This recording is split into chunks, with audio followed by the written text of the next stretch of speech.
Hi, this is Ken and Michelle Bass. And you're listening to the Resilient Parenting Podcast.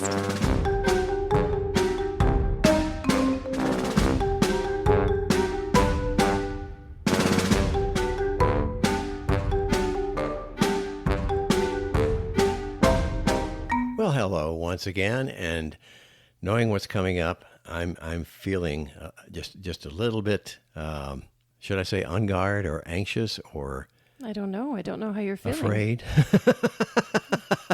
because we're going to be doing one of these parenting 101s. Is that what we're doing? Mm-hmm. When you say 101, I go back to college and think about my 101 classes. So you should be fine. It's the 401s that you should be worried about. Oh yeah, you're right.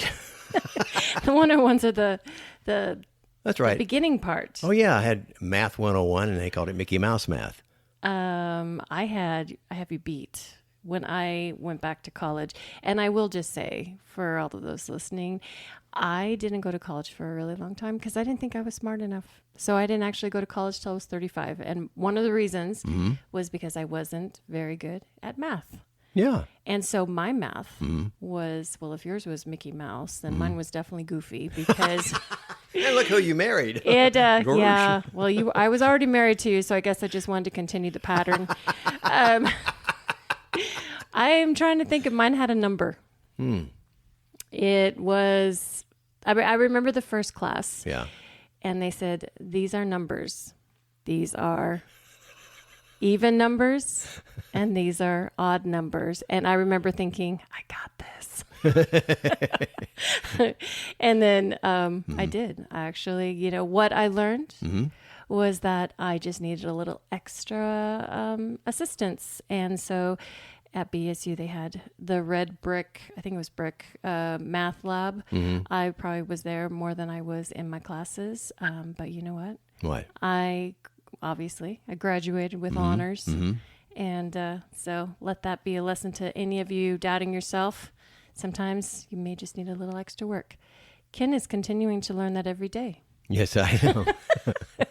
You like how I turned it back on you? My little Goofy. Yeah, today we're going to do a 101. We haven't had one this year.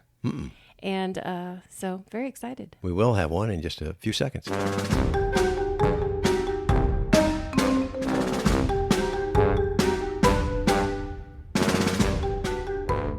I've really enjoyed the 101s. I find that being able to just share some of what I've learned over the years, just so everyone knows, I'm a clinical social worker, and I've worked many years working with families and children, and I'm a TBRI practitioner, which is a trust-based relational intervention practitioner, and so I'm always looking for new ways to share information. I'm really big on regulation, keep it regulated.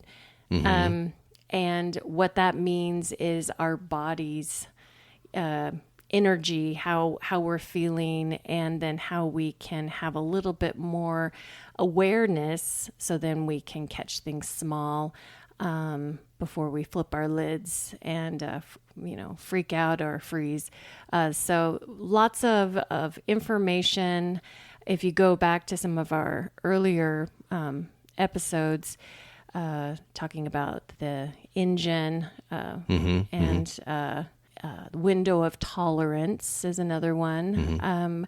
And this goes along with it, but I recently participated in a training, and I loved this training so much. I bought the book while I was in the training, and so I definitely wanted to share what I learned with everyone. Oh, okay. So let's just do a quick kind of overview.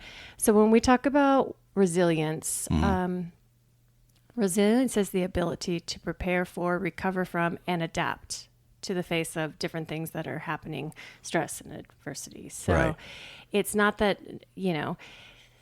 nothing happens to you or you prepare so that when something happens, you can fight it. But, you adapt, you learn, and so there are going to be times when we are stressed. No matter what we do, we're going to have a reaction to it. We may have reactions when we're going, I don't understand what's happening, but there's lots of little things that can happen throughout the day that can impact our ability to manage stress. And that's back to the window of tolerance. So it's just really important to have that awareness. Your body's number one, especially your brain, its job is survival. So it is always looking for threat of safety. Right. And so sometimes, I mean, this is great. This is how we've survived all these years, right? But sometimes what it feels as threat isn't that you're not necessarily in danger. And for some people who've experienced trauma and a lot of adversity, their bodies become tuned up. So they're looking for danger. And I was introduced to Amy the Amygdala. Yeah. Have you heard of Amy? I have not heard of Amy. Who is Amy? Well, let's talk first about how the brain works. The amygdala is the brain's alarm system. So it detects threats in just 75 milliseconds. It reacts first. Wow. Yeah. It reacts first. So that's pretty fast. So if you think of something that has happened, has occurred, and you immediately have like a bodily reaction, I'm not just saying like knee-jerk reaction. Yeah. There's a puddle on aisle 3. That's like my ongoing joke because it was like, what would I do in something like that? And I was like, yeah, I'd leave a trail. Yeah. Hopefully. Obviously, if I'm leaving a trail, I'm probably running. That's because the amygdala goes right into fight, flight, freeze, and fawn. The prefrontal cortex, which is the thinking part of the brain, Right. that reacts. It takes up to 350 milliseconds to respond. Wow. All of us have this, right? All of us have this. Okay. I'll be sure. The thinking You part looked of the worried. brain. You looked really worried. Do I have one of those? It's slower, but it's more strategic. So we brought this up before, but like, if you're being attacked by a bear or you see a bear, you're not going to want to have your thinking brain being in charge at that moment saying, well, it's kind of cute. I mean, there's Winnie the Pooh. Maybe he's like sweet, Or maybe he thinks you taste sweet. Very good. Very good chance. Or maybe he likes a little salty, sweet and salty, so spicy. Anyway, you don't want to be sitting there thinking about it. Your body immediately goes into fight. And so we're gonna talk about Amy the amygdala, because her job, I want you to picture her in this situation. Picture her as a superhero. I think that's why I like it. It sounds like a Disney character. Oh my goodness. You know who I picture is actually like the mom from The Incredibles. Okay. Yeah. So Amy the amygdala, our superhero and protector. She is, and just so you know, I got this information. I should probably plug her right now and then throughout. Kate Truitt, PhD, did a training, and she actually has a book out, Healing in Your Hands, self-havening practices to harness neuroplasticity, heal traumatic stress, and build resiliency. So that's Kate Truitt, and I took a training from her, and I just was like, I couldn't write fast enough. I just loved everything that she was talking about, but she introduced me to Amy, so now me and Amy are, like that. Best buds. We're best buds. So let's talk about Amy. So Amy's number one job is to protect you by spotting danger, real or imaginary. And so this is called negativity bias when they look for things that might go wrong. And so, and some of us are more tuned up to that. And you probably have known people or they just automatically are looking for what could go wrong. She focuses more on the things that might go wrong so that she can keep you out of trouble. And she goes into protection mode. When Amy thinks there's danger, she acts fast. And again, that goes back to that, what did we say? What was it? 75 milliseconds. And she's there, okay? So fight, think of it as get ready to stand up for yourself. Flight, run away fast, freeze, stay very still, act like a statue. But there's one that we haven't talked about, and that's fawn. And that's for folks who are maybe in more toxic situations or around people where they feel like they're threatened a lot, so maybe they're tuned up a lot, and so their state of being is trying to make things better so there's no danger. So those people pleasers, those ones that are trying to like make everyone happy so that they can feel safe. And that happens a lot, I think, with kids who are in situations that maybe their home life is very chaotic or at times can feel dangerous. And it can carry over into adults as well. So that's just another one to think about. So it's still... What'd you call it? Fawn? Fawn. F-O-N? F-A-W-N. Oh, fawn, like a baby deer. But I think fawn, like fawning over someone. I've heard that. Oh, yeah. Yeah. Some more to come on that, but if Amy stays on high alert too much, she can make your brain feel stressed and tired. And that, if you've ever had a situation, and I know I have, and I've seen it in folks that I help and I work with, where they may have, have a reaction, and then they might have a headache afterwards, or they're tired, or they're stressed, or if you just wondering, why do I always feel fatigued? If you're constantly in this threat cycle, your body is constantly using all this energy to fight something that actually is not a bear. Mm-hmm. And I'm not saying that there aren't reasons to be on alert, but just in terms of like some home lives may not be safe, like really safe. So that is Amy. So you think about her coming in and helping save the day. Okay. But Amy has another job. Yeah? Amy's also the friendship finder. Okay. Did you know that Amy had that job? No. So Is it when like a she personals page or something? when she isn't fighting safety, oh my gosh, she's on Tinder. Swipe right, swipe left. She loves helping you make friends. So when you feel calm, she helps you trust others, work together, and feel connected to family and friends. So she also has that job. But the problem is, if she is over protecting, she's not going to be helping you make friends. So the more that we can keep her calm and keep your body calm, the more that you can be able to connect with others. So in a past episode, we talked about what actually happens in the body when we are in these different states of alert. And so some of the things that can happen is, like your digestion decreases, because no one cares if you're digesting the hamburger when you're trying to fight a bear or run from a bear, right? Yeah. All that energy needs to go elsewhere. Another thing it said was that your immune responses decrease because, and so if you're in a situation where you're in, with Amy trying to save you all the time, you may notice that you get sick more often, or, you easily catch cold, and that's just, there's actually like responses that your body does that explains that. And then the other one is your relational connection to other people also decreases. And so it makes sense, because if Amy is really focused on trying to keep you safe, she's not going to be like, hey, Ken, meet John. John, meet Ken. Ken likes to be on the radio and likes to talk about old books. And John says, I'm turning this off. John's like, okay. I want to hear music. Shut up.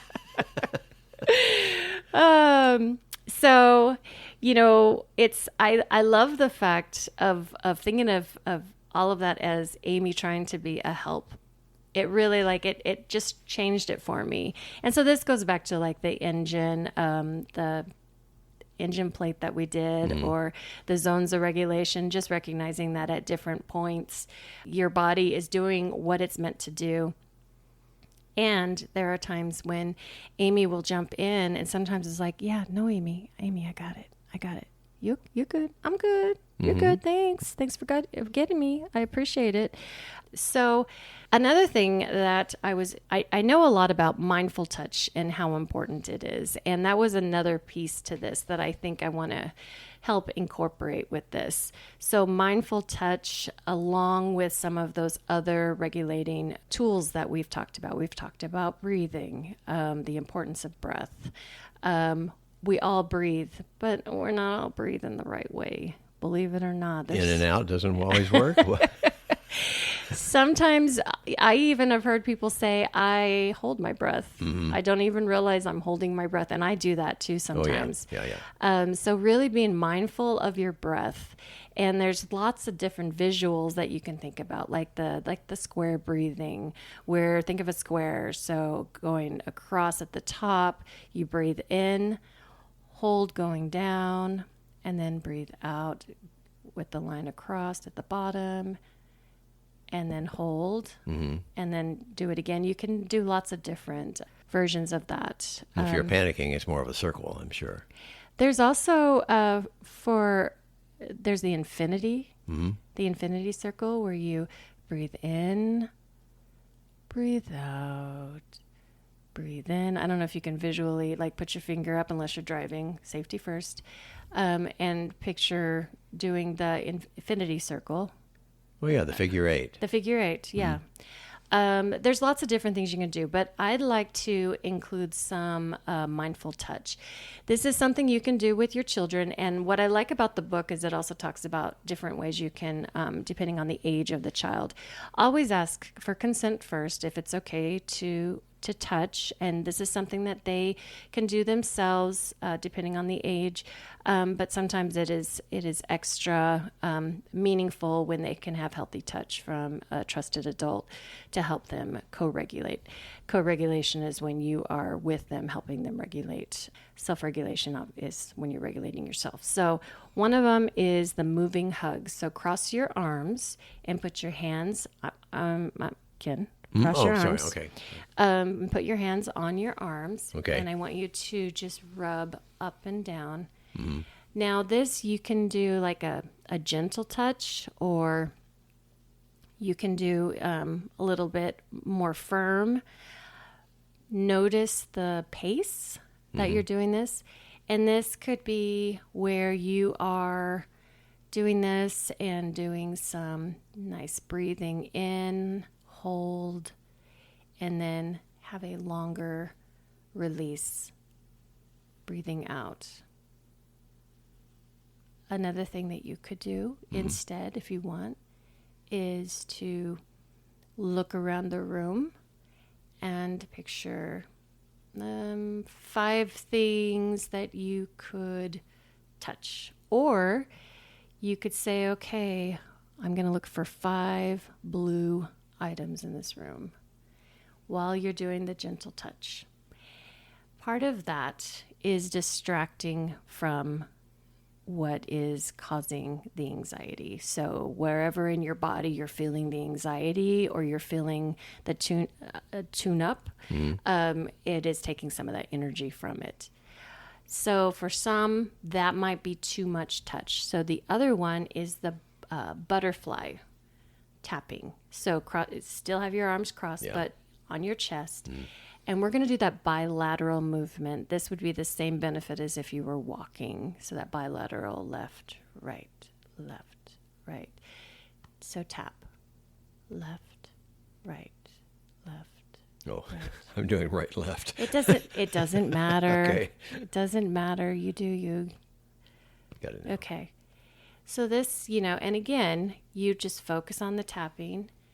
You can, again, you can do a nice deep breath in, focusing on the tapping, hold, and then try to have that release a little bit longer. That's really where we get that nice, relaxing benefit. Quick question on the breath. Yes. Seriously. You breathe in through the nose, breathe out through the mouth, or both? Does it matter?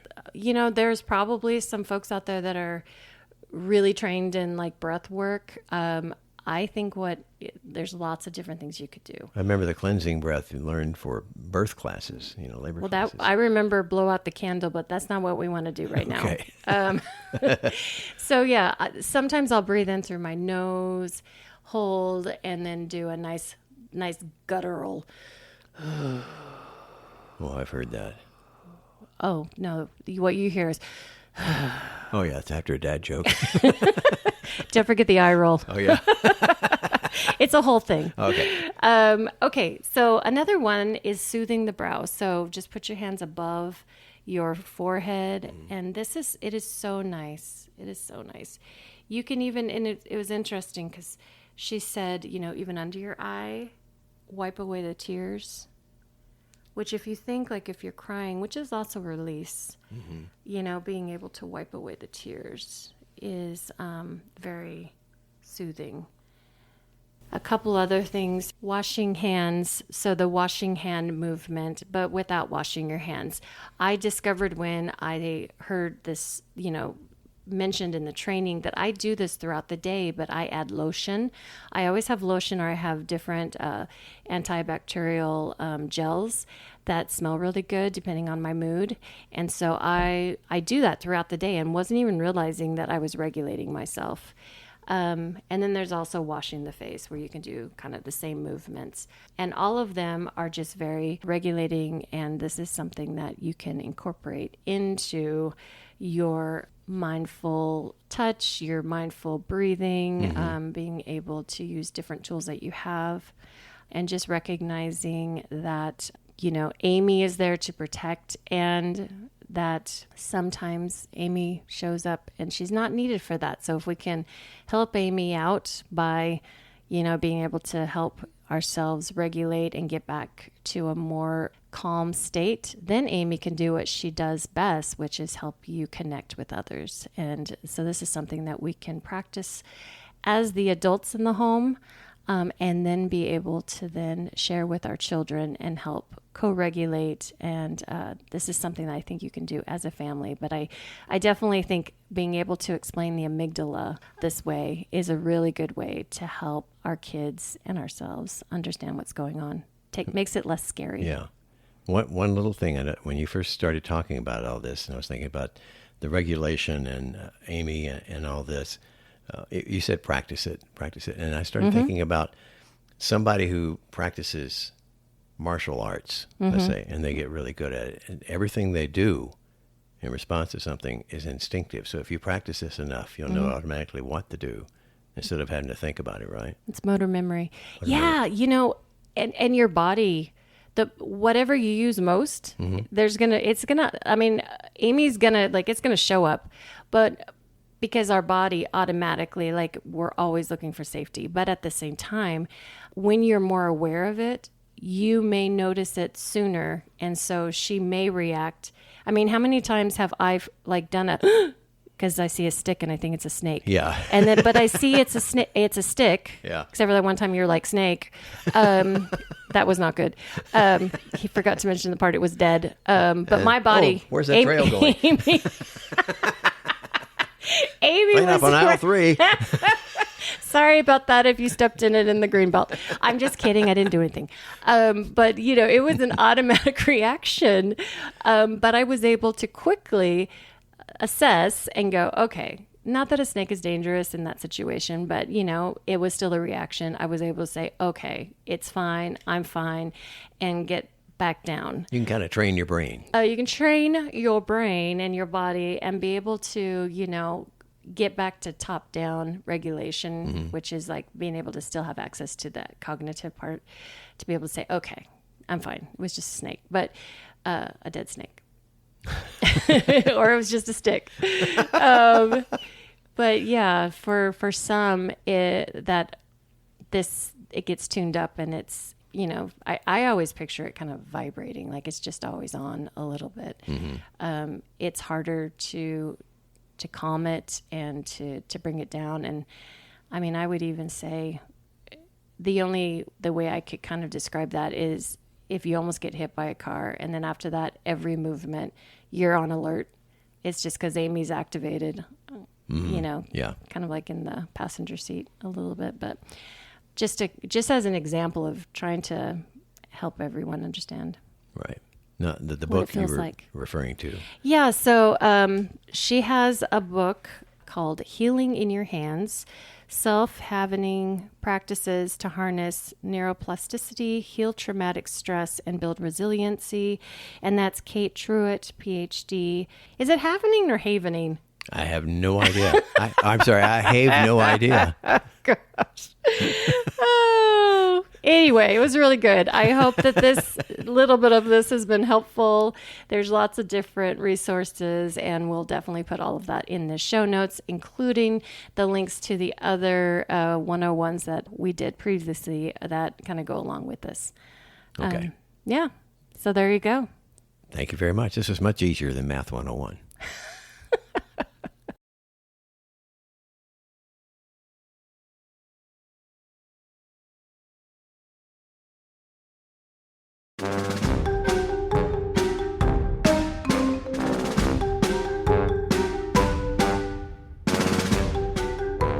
This podcast is brought to you by the Idaho Children's Trust Fund.